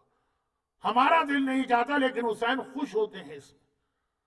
لیکن ایک آخری جملہ کہہ کے پھر میں اصل موضوع ذرا سا بس اسٹارٹ کروں، باقی باتیں بعد میں ہوں گی. اور وہ یہ ہے کہ اس وقت ساری مخلوقات کو روزی اور رزق کس کی برکت سے مل رہی. وَبِيُمْنِهِ رُزِقَ الْوَرَىٰ. کہا یہ وہ حدیث میں پڑھ رہا ہوں جو ہر جمعے کے خطبے میں پڑھی جاتی ہے، ہر جمعے کو آپ کو یاد دلائی جاتی ہے. وَبِيُمْنِهِ رُزِقَ الْوَرَىٰ. امام زمانہ وہ ہے جس کی برکت سے ساری مخلوقات کو روزی ملتی ہے. خالی ہمارے اور آپ کے بچوں کو نہیں، سمندر کے گہرائیوں میں رہنے والی مچھلی کو بھی اگر روزی عطا ہوتی ہے وہ اسی امام زمانہ کی برکت سے. بلکہ وہ بے وجود ہی، اس کے وجود کی وجہ سے زمین و آسمان قائم ہے، ورنہ روزی تو چھوڑیے ہم سانس بھی لینے کے قابل نہ ہو اگر وہ زمانے کا امام نہ ہو. کربلا نے امام زمانہ کے حوالے سے بہت اہم پیغام دیا. چنانچہ یہ ہمارا موضوع کل سے شروع ہوگا، لیکن اس میں کل کی پہلی مجلس میں تھوڑی سی مجالس کے حوالے سے ہماری اور آپ کی رسپانسبلٹیز اور ڈیوٹیز یہ آپ کے سامنے آئیں گی. اور میں اپنے اس جملے کو ملا دیتا ہوں غدیر کے جملے سے. نہیں چلے غدیر کا جملہ انشاءاللہ کل. آج ایک آخری بات میں عرض کرتا ہوں. دعا، روزے، حسین کے مقصد کو یاد کرنا، اور پھر ایک بہت اہم پیغام، اصل میں تو یہ پیغام ذاکرین کے لیے. اچھا، میں علم کے اعتبار سے تو کچھ بھی نہیں ہوں، لیکن عمر کے اعتبار سے میں اس وقت انڈیا اور پاکستان میں اتنا سینئر مانا جانے لگا ہوں کہ مجھے حق ہے اپنے لیے بھی یہ چیز ایز اے ایڈوائس لینے کا، اور جتنے اور ممبر پہ جاتے ہیں. لیکن ساتھ میں اس میں سننے والوں کی ذمہ داری بھی ہے، وہ کل آئے گی. آج صرف مختصر واقعہ یہ آج ہی کیوں پڑھ رہا ہوں جبکہ وقت تقریباً پورا ہو گیا، کیونکہ اس کا تعلق چاند رات سے. مسئلہ یہ ہے کہ اس کا تعلق چاند رات سے، اور یہ چاند رات. اس وقت ٹاپ 5 مراجع میں سے ایک ہے آغائے وحید خوراسانی. 105 سال کی عمر ہے ان کی، اور بہت طویل عرصہ انہوں نے نجف اور قم کا حوضہ دیکھا. وہ یہ واقعہ نقل کر رہے ہیں، اور ایسا نہیں کہ کسی اور کا، وہ اپنا واقعہ بتا رہے ہیں، شیخ وحید خراسانی کا. اور روتے بھی ہیں کیونکہ اس میں کچھ میسیجز ان کے لیے بھی ہیں، میرے لیے بھی ہیں. فرماتے ہیں کہ آغا عبدالہادی شیرازی ایک بہت بڑے مرجع تھے، لیکن تھوڑی سی ہارڈ لگ یہ ہوئی کہ ان کا جو زمانہ تھا بالکل آغا بروجردی کے ساتھ تھا. آغا بروجردی کا انتقال 1961 میں ہوا، ان کا انتقال 62 میں، یعنی دونوں کی مرجعیت ساتھ ساتھ چل رہی تھی. اور آغا بروجردی کی شخصیت وہ اتنی زیادہ فیمس تھی اور اتنے مقدس انسان تھے کہ انڈیا اور پاکستان کی حد تک کسی اور مرجع کا نام سامنے نہیں آیا. ورنہ کلاسیکل ایگزامپل ہے آغا عبدالہادی شیرازی. اور تھوڑا سا پرابلم ان کے ساتھ یہ ہوا کہ وہ نابینا ہو گئے تھے اپنی عمر کے آخری 10-12 سال میں. کوئی فرینچ آئی سرجن عراق میں آیا تھا، اس نے اتنی لوگوں کی آنکھیں تباہ کی تھی، جس کے بعد عراق میں جملہ مشہور ہو گیا تھا کہ علاج کراؤ تو ہمیشہ انگلینڈ کے ڈاکٹر سے، کسی فرانسیسی ڈاکٹر سے علاج نہ کرانا. تو اس کی لپیٹ میں یہ بھی آ گئے تھے. تو خیر، آغا عبدالہادی شیرازی اجتہاد کا درس دیتے تھے، اور خود شیخ وحید خراسانی کہتے ہیں کہ میں ان کی کرسی پہ بیٹھ کے درس دیتے تھے، وہ بالکل اس کے برابر میں بیٹھا کرتا تھا کہ ان کا کلوزسٹ اسٹوڈنٹ بالکل ان کے قریب. اچھا، آغا عبدالہادی شیرازی کے اس حوالے سے کچھ اور واقعات تھے، ان کی پرسنالٹی کی اہمیت بتانا تھی لیکن ٹائم نہیں. وہ آغا وحید خراسانی نے ایک ہی جملہ کہا، کیونکہ جن لوگوں کو سنا رہے تھے وہ سب علماء تھے قم کے، کہ ہادی شیرازی اگر کوئی خواب دیکھے تو اس خواب کی کیا اہمیت ہوتی ہے. عبدالہادی شیرازی کے سالے یعنی ان کی بیوی کے بھائی، بہت مشہور دو شخصیتیں تھیں، سید جعفر، سید مہدی. سید مہدی کے دونوں بیٹے سید محمد شیرازی اور سید صادق شیرازی، جن کی کربلا کے لوگ بہت زیادہ تقلید کرتے ہیں، اور یہ مدرسی خاندان سب انہی کے بھانجے وانجے. تو خیر، سید محمد شیرازی بھی اپنے زمانے میں مرجع رہے، بہت پرانے نہیں ہیں، تو ہمارے زمانے کے، اور سید صادق شیرازی تو آج کل بھی ہیں. ان کے والد مہدی شیرازی اور دوسرے بھائی سید جعفر، یہ دو عبدالہادی شیرازی کے برادر نسبتی، یعنی اردو میں لفظ اچھا نہیں ہے، بیوی کے بھائی. اب وہ فرماتے ہیں آغا Waheed Khurasani, one of the top Shia مرجع at the current time period، یہ سب نجف میں رہتے تھے. پھر وہ تہران آئے سید جعفر، اور تہران آنے کے بعد وہاں بیمار پڑے، انتقال ہو گئے. پھر یہ خبر نجف پہنچی. زمانہ تقریباً خود آغا عبدالہادی شیرازی 62 میں انتقال ہوا، یعنی 60 سال تو یہ سیدھے سیدھے ہو گئے. اس سے بھی پہلے کی بات، ٹیلی فون، انٹرنیٹ، یہ ساری چیزیں تو تھی نہیں. تو یہ خبر جب نجف پہنچی، شیخ وحید خراسانی کہتے ہیں کہ اگلے دن جب درس دیا آغا عبدالہادی شیرازی. اچھا، عبدالہادی شیرازی اور آغا خوئی کے بارے میں ہمیشہ نجف میں یہ کمپٹیشن رہا کہ ان میں سے تقلید کس کی کریں گے، کون زیادہ بڑا. پھر آغا خوئی کو ان کے بعد 30 سال مزید ملے. تو عبدالہادی شیرازی کہتے ہیں کہ شاگرد شیخ وحید خراسان کہتے ہیں میں نے ان کے درس میں اتنے بڑے بڑے مجتہدین کو مجتہد بن کر بھی شاگردی کے طور پہ دیکھا، لیکن وقت نہیں. کہہ رہے جب وہ ان کے سالے کا انتقال ہوا اور خبر اس کی آئی نجف میں، تو نیکسٹ ڈے جب درس دیا تو کرسی پہ تھے، تو پھر بھی ممبر کرسی پہ تھے. عبدالہادی شیرازی جھکے اور میرے کان میں منہ رکھ کر ایک واقعہ انہوں نے سنایا مختصر سا. عظیم ترین مرجع، آغا خوئی سے بھی بڑے تھے اور آغا بروجردی کی ٹکر کے تھے. واقعہ یہ سنایا کہ سید جعفر کی زندگی میں ایک دفعہ ایسا ہوا کہ جب میں سویا رات کو، ہر رات کو سوتے تھے، ہر آدمی سوتا ہے، میں نے خواب دیکھا. میں نے خواب یہ دیکھا کہ جیسے یہ ہمارا گھر، یہ سب ساتھ ساتھ ہی رہتے تھے قریب قریب، اس کے باہر 2 کرسیاں رکھی ہیں. اور بار بار وہ کہہ رہے کہ شیخ وحید خراسانی جو آج کے عظیم مرجع ہیں، وہ بار بار کہہ رہے کہ خواب کسی عام آدمی نے نہیں دیکھا، عبدالہادی شیرازی نے اپنے خود دیکھا کہ 2 کرسیاں رکھی ہیں. تھوڑی دیر گزری اور ہم نے، یہ نجف ہے، نجف، میں نے دیکھا کہ سرکار سید الشہداء امام مظلوم تشریف لائے ہیں اور ان کے بالکل پیچھے آغا ابو الفضل حضرت عباس علمدار آ رہے ہیں. اور آغا حضرت عباس کے ہاتھ میں ایک رجسٹر ہے. وہ دونوں آئے، وہ جو باہر 2 کرسیاں رکھی ہیں، ایک پر آقا حسین بیٹھ گئے، ایک پر آقا حضرت عباس بیٹھ گئے، اور میں بالکل ان کے قریب کھڑا ہوں. امام حسین نے آقا عباس سے کہا کہ یہ رجسٹر کھولو. میں نے رجسٹر کھولا، دیکھا اس میں نام ہی نام لکھے، ایک لائن، ایک لسٹ ہے بہت لمبی. عظیم ترین آج کا مرجع، ون آف دا ٹاپ 5 شیعہ مرجع ہمارے زمانے. وہ لسٹ آقا عبدالہادی شیرازی جو ان سے بھی بڑے مرجع تھے وہ کہتے میں پڑھ رہا ہوں، اور اس لسٹ پہ لکھا ہے، نہیں کچھ نہیں لکھا، وہ لسٹ ہے. آقا امام حسین نے حضرت عباس سے کہا کہ اس لسٹ میں جو ایک نام ہے نا، یہ نام کاٹ دو، کاٹ دو. آقا عباس نے قلم نکالا اور اس نام پہ لکیر پہ دی.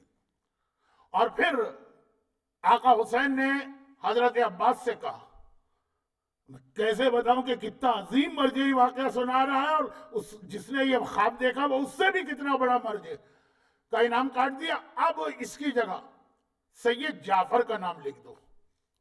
خود خواب دیکھنے والے مرجع ہادی شیرازی کے سالے. حضرت عباس نے وہی قلم سے سید جعفر کا نام لکھا اور میری آنکھ کھل گئی. آقا عبدالہادی شیرازی کہتے ہیں رات کے 12 ساڑھے 12 1 بجے کا وقت ہوگا. پوری رات میں انتہائی بے چین اور پریشان رہا کہ میں نے دیکھا کیا. ایک نام کٹا اور پھر نام میرے سالے کا یہاں پہ آ گیا. کیوں آخر یہ سب چیزیں کیا ہے؟ پوری رات بے چینی سے گزری. صبح کے وقت نماز کے بعد وہ سید جعفر آئے میرے گھر. ہم لوگ صبح تقریباً ساتھ ہی ناشتہ کرتے. دیکھا تو گھبرا گئے.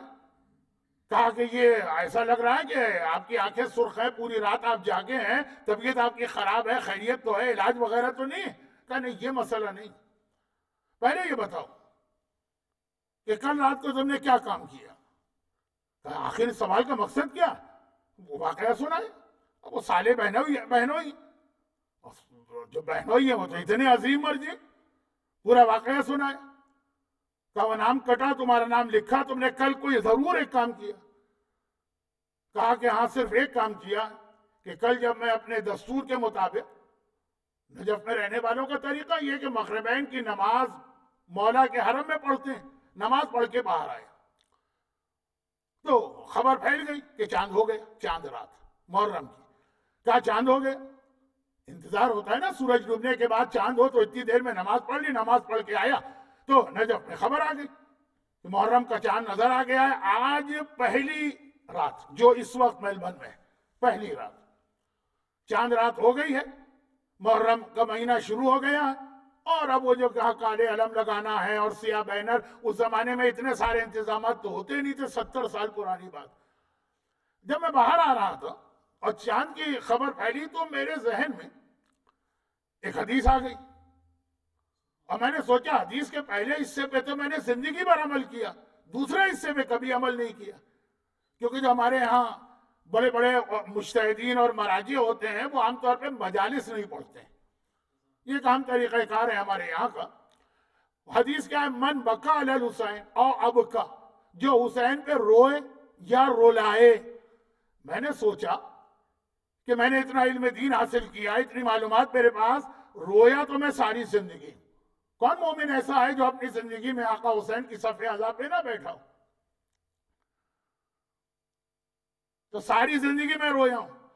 آج تک میں نے کبھی رولایا نہیں لوگوں کو. یہ پیغام بشارت بھی ہے، خوشخبری اور ڈراوا بھی ہے اس کے اندر تمام علماء جو مجلسیں پڑھتے ہیں، تمام ذاکرین، تمام خطبہ، تمام نوحہ خان، تمام سلام پڑھنے والے، تمام مرثیہ پڑھنے والے، خالی علماء کی حد تک بات نہیں ہو رہی ہے. کہا کہ بس میں نے کہا کہ مجھے رولانا ہے، لیکن اب جس آدمی نے زندگی میں مجلس نہ پڑھی ہو، اگر مجلس پڑھے گا تو اس کی سننے کون آئے گا مجلس؟ اور پھر اگر آج کا زمانہ ہو کہ آج تو مارکیٹنگ چلتی ہے نا، کس کی زیادہ شہرت، سبسکرائب کتنے زیادہ ہیں، ویوز کتنے زیادہ ہیں، لائک کتنے زیادہ ہیں، ٹیمیں بنائی جاتی ہیں، اور واقعا جس نے زندگی میں کبھی نہ پڑھا اور آج چاند رات فوری طور پہ کیا انتظام کروں؟ میں نے کہا نہیں، میں اس حدیث پہ بھی عمل کروں گا، روتا تو رہا، رولاؤں گا بھی. تو سیدھا میں اپنے دوست کے گھر میں گئے.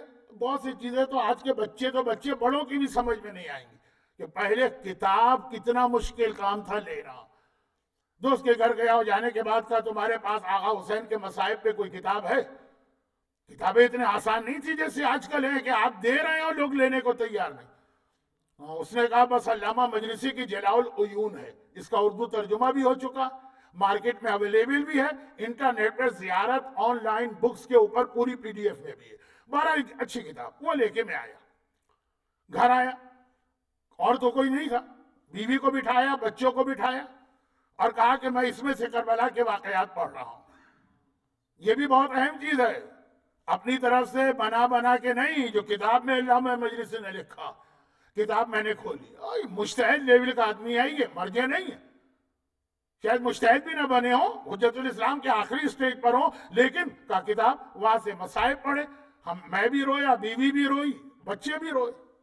بس یہ کام تو میں نے کیا. تب آقا ہادی شیرازی کہتے ہیں مجھے یاد آیا اس لسٹ میں جتنے نام تھے یہ سارے وہ نام تھے جو مجلسیں پڑھنے والوں کے نام. اللہ اللہ، اتنی عظمت ہے ان لوگوں کی کہ آقا عباس وہ رجسٹر لے کے چلتے ہیں جس میں مجلس پڑھنے والوں کے نام ہوتے ہیں. اتنا عہدہ ہے مجلس، اتنی بڑی فضیلت ہے مجلس پڑھنے والوں کی. لیکن فوراً خود شیخ وحید خراسانی بھی روئے اور کہا کہ آقا عبدالہادی شیرازی بھی جب واقعہ بتا رہے تھے روئے. کہا کہ اس میں نام لکھا آقا عباس نے، یہ کتنی بڑی فضیلت ہے، لیکن کتنا بدقسمت وہ آدمی ہے جس کا نام لکھ کے کاٹا گیا. اس پہ بھی تو غور کرے نا کہ نام لکھ دیا گیا. اب مجلس کا جو میرا آج کا موضوع تھا اس سے ایک جملے میں ربط میں لائیے. نام لکھا گیا، اور کس نے نام لکھا؟ جو کریم ہیں، جو ہر ایک کو دیتے ہیں. پھر کوئی ایسی غلطی تو کی ہے نا مجلس پڑھنے والے نے کہ اس کا نام لکھنے کے بعد اس لسٹ سے کاٹ دیا گیا. نام نہ لکھا جائے تو پھر بھی آدمی صبر کر لے کہ مجھ میں اتنی صلاحیت نہیں. لیکن کتنا بدقسمت ہوگا کہ جس کا نام آقا حسین کے حکم سے کاٹا جا رہا ہے کہ ہمارے ذاکرین اور ہمارا بیان کرنے والوں میں اس کا نام نہیں ہونا چاہیے. اور آج جو ماحول بن گیا ہے، جو موضوعات بن گئے ہیں، جو چیزیں بیان کی جا رہی ہیں، یہ انشاءاللہ کل سے یہ ایک ہماری ذمہ داری کا حصہ ہے. کیسی مجلس ہونی چاہیے، کیسی مجلس پڑھنی چاہیے، کیسی مجلس میں شریک ہونا چاہیے، کیسی مجلس کروانا چاہیے. یہ بہت بڑا ایک موضوع ہے. اور چونکہ آج کل پاکستان کے حالات تو اتنے سرگرم ہیں کہ یوٹیوب پر آپ حجت الاسلام مولانا شہنشاہ نقوی صاحب کی مسلسل فریاد سن رہے ہوں گے حالات کی وجہ سے. تو بہت اہم اس واقعے کے دونوں پہلو. فضیلت کتنی ہے ذاکر امام کی، اس کی توہین کرنا حرام. معصوم کی حدیث سے اس کی غلطیاں نظر انداز کرو. وہ معصوم نہیں ہے لیکن معصوم کا خدمت گزار. تم کیا بیچتے ہو اس کے سامنے؟ اور دوسری جانب اس کی ذمہ داری بھی بہت بڑی. بہت مختصر ایک جملہ کہہ رہا ہوں، وقت نہیں ہے، کسی کو برا لگے تو پہلے سے معذرت کر لوں کہ ممبر دین بیچنے کا ذریعہ نہیں بنے. باقی باتیں انشاءاللہ کل ہوں گی. آج تھوڑا سا ٹائم میں نے زیادہ لے لیا جو عموماً میرے ساتھ ہو جاتا. مگر یہ بات بھی یاد رکھیے گا کہ کربلا کے حوالے سے مجلس پڑھنے والے کی اتنی فضیلت بیان کی جا رہی ہے. کیوں؟ اس لیے کہ مجلس پڑھنے والوں میں سب سے پہلا نام تو خود اللہ کا. آقا حسین کی پہلی مجلس کس نے پڑھی؟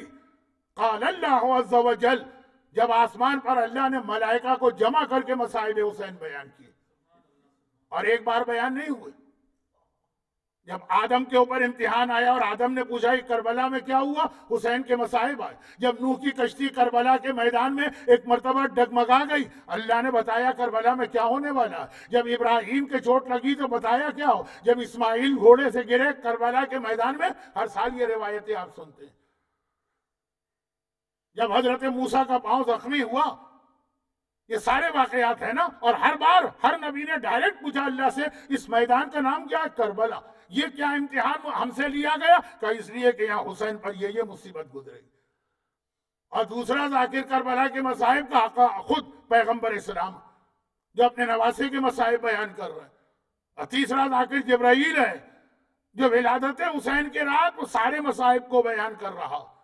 اور یہ سلسلہ چلتا ہے۔ آقا حسین کے مصائب میں ایک نام آتا ہے مولا علی کا۔ جب صفین سے واپسی میں کربلا سے گزرے تھے، وہ شیر والا واقعہ، فضا کا شیر، اس وقت مولا گزرے تھے نا کربلا سے، مولا نے فضائل مصائب بتائے، اپنی شہزادی فاطمہ۔ اور پھر اس میں آخری نام جو ہمارے پاس آئے، آخری تو نہیں،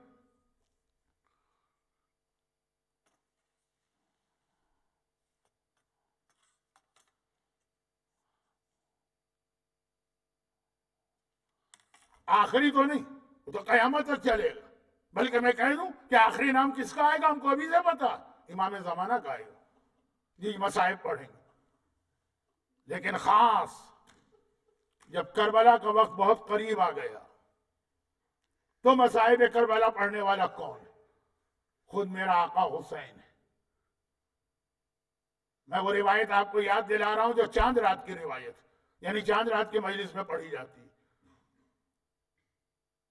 اور وہ یہ ہے کہ جب وہ رجب کے مہینے کی وہ آخری تاریخیں آئیں، جب حاکم شام معاویہ کی موت کی خبر آئی اور آقا حسین سے یزید کی بیعت مانگی گئی، اور آقا حسین مدینہ چھوڑ کے جا رہے ہیں،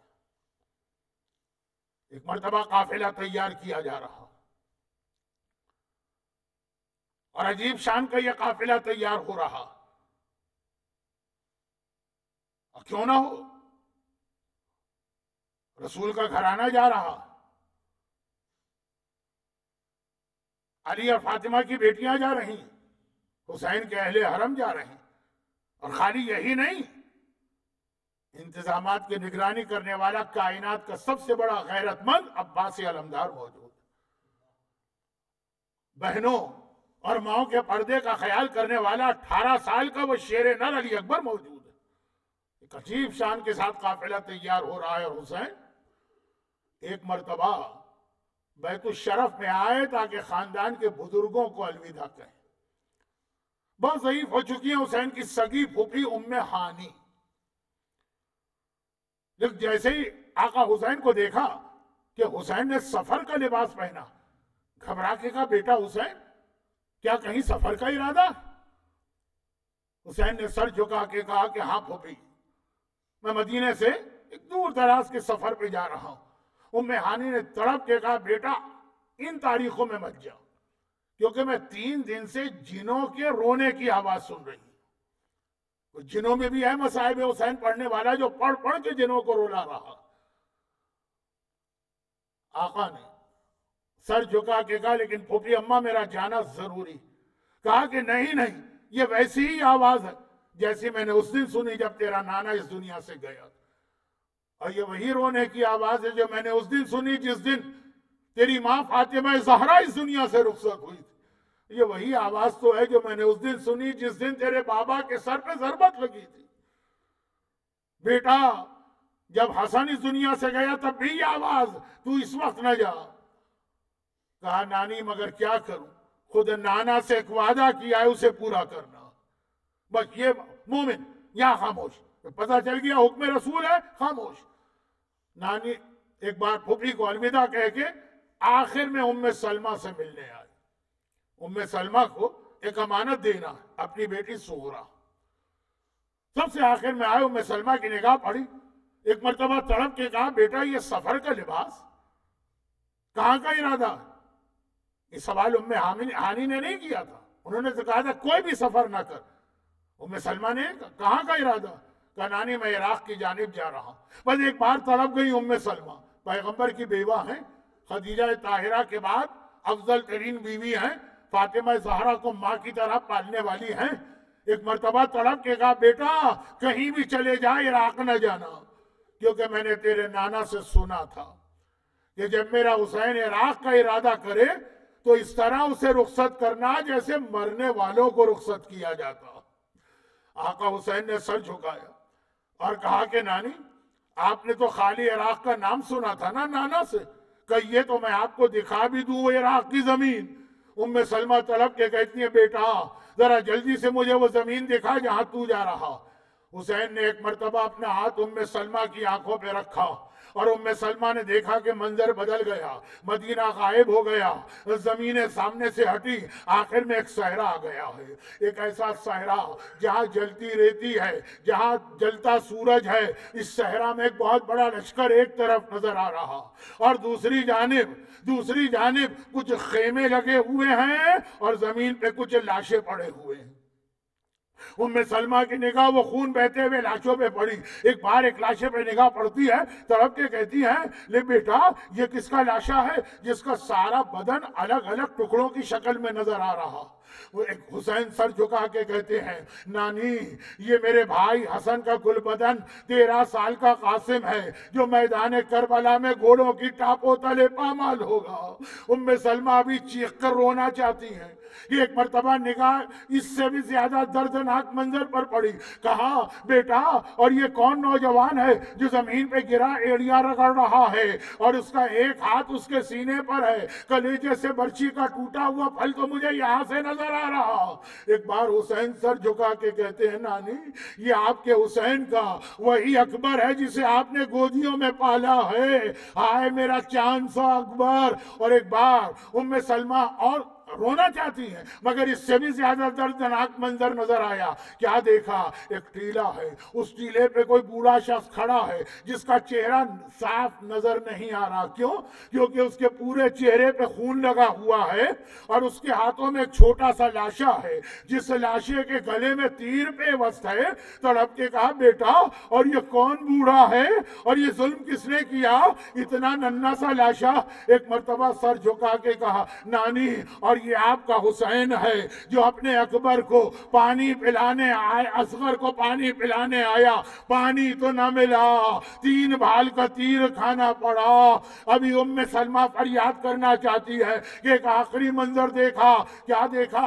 جدھر خیمے نظر آ رہے تھے وہاں پہ آگ کے شعلے ہیں اور آگ کے ان شعلوں میں کچھ بیویاں گھبرا کے بے مقنع چادر کے باہر آ رہی ہیں۔ ام سلمہ کی نگاہ پڑی، دیکھا ایک بیوی ہے اس طرح فریاد کرتی ہے کہ کبھی دریا کا رخ کرتی ہے اور کبھی مدینے کا رخ کرتی ہے۔ تڑپ کے کہا بیٹا اور یہ کون بی بی ہے اور یہ کیا فریاد کر رہی؟ آخر حسین بھی تڑپ کے کہتے نانی آپ نے اسے بھی نہ پہچانا؟ ارے یہ آپ کی بیٹی زینب ہے، آپ کی گودیوں میں پلی ہوئی زینب ہے۔ یہ منظر دیکھ رہی کہ میرے گلے پہ قاتل کا خنجر چل رہا تو کبھی مدینے کا رخ کر کے کہتی ہے نانا رسول اللہ ذرا آ کے دیکھ تیرے حسین کو کس طرح ذبح کیا جا رہا، اور کبھی فرات کا رخ کر کے کہتی ہے عباس ذرا آ کے دیکھ تیرے آقا کے سر کو کس طرح سے جدا کیا جا رہا۔ اجرکم اللہ علی ولعنۃ اللہ علی اعدائہم اجمعین۔ خداوندہ آج کل آغا خانوں میں وہ رونق نہیں ہو پا رہی ہے کووڈ کی وجہ سے، لیکن الحمدللہ برادر محترم ذکی پنجو صاحب کا خلوص اور میرا بھی ان کے ساتھ اصرار کہ یہ آغا خانہ کھلے گا اور مجلس یہاں پہ اسی شان سے ہوگی کہ شہزادی کونین صفحہ اعلیٰ پہ کہیں نہ کہیں بیٹھی ہیں۔ کووڈ کی مسئلے کی وجہ سے دنیا بھر کے جتنے بیمار مومنین اور مومنات خاص طور پر جو کورونا وائرس کے مریض ہیں، چاہے وہ پاکستان ہو کہ انڈیا، ایران ہو یا عراق، مسلمان ہو کہ غیر مسلم، جتنے بھی انسان ہیں ان سب کو اس بیماری سے اس بیمار کربلا کی طفیل نجات دلا جو اس قافلے کی اب قیادت سنبھالنے والا ہے۔ اور خاص طور پر برادر محترم شاعر اہل بیت عدنان کلیم صاحب کی جانب سے التماس آئی ہے کہ ان کے خالہ زاد بھائی سید رضوان مہندی ابن سید تجمل مہندی جو مولانا مسلم مہندی جرولی صاحب کے نبیرہ ہیں، ان کی طبیعت انتہائی ناساز ہے، وہ لاہور کے اسپتال میں وینٹیلیٹر پر ہیں اور مسئلہ یہی کووڈ کا ہے۔ اور پھر خود ان کی اپنی بچی اور ہمارے ریگولر خان برادر محترم عقیل صاحب کی بچی، اور پھر شیخ ادریس الحسن صاحب جو آج ہی ہاسپٹل سے باہر آئے ہیں، ابھی ان کو محرم کا اشرا پڑھنا ہے اور طبیعت ان کی بہت خراب ہے، اور ان کی والدہ، اور جس نے اور التماس دعا کے لیے کہا ہے، سب کے نام لینا اس وقت ممکن نہیں ہے، ان سب کو خدا بندہ شفا کاملہ عطا فرما۔ میدان کربلا کے ان بکھرو لاشوں کا واسطہ جو ام سلمہ مدینے میں بیٹھ کے دیکھ رہی ہیں، ہمارے تمام مرحومین، خاص طور پر الازہر اسلامک سینٹر کے بانی مرحوم غلام عباس پنجو صاحب، جو لوگ آج کی مجلس میں اتنی زحمتیں اٹھا کے آئے ہیں، ان کے خاندان کے تمام مرحومین، یہ آئے اتنے ہی لوگ ہیں جتنے وکٹورین گورنمنٹ کے قانون کے تحت، اور وہ تمام مومنین و مومنات جو میرے بیان کو دنیا میں کہیں بھی سن رہے ہیں، ان کے خاندان کے تمام مرحومین کی مغفرت فرما۔ خدا بندہ حسین کا واسطہ، اور پھر ماہ محرم میری مجلس کا موضوع یہی تھا، حسین کا واسطہ، ہر حاجت کی قبولیت کا بہترین ذریعہ، خود حضرت یوسف کی دعا بدل کے اس میں آقا حسین کا نام آ گیا۔ میرے مظلوم آقا کا واسطہ، دنیا بھر میں جتنے حاجت مند ہیں، خاص طور پہ لاہور کی ایک مومنہ کافی عرصے سے ایک ایسے مسئلے میں مبتلا، ان کو اور باقی جتنے ایسے لوگ ہیں جو پریشان حال ہیں، جن کی حاجتیں خدا بندہ حسین کے طفیل سب کی حاجتیں پوری فرما۔ جو یہودی کو بیٹے عطا کر سکتا ہے، کیا وہ اپنے چاہنے والوں کے حال پہ نظر رحمت نہیں کرے گا؟ اور خدا بندہ جس اسلام کے لیے حسین نے اتنی قربانیاں دی، ہمیں اس دین کے احکامات پہ عمل کی توفیق عطا فرما، اور جہاد حسینی کو مکمل کرنے اور اس خون ناحق کا انتقام لینے کے لیے اپنی آخری حجت امام زمانہ کے ظہور میں تعجیل فرما۔ ماتم حسین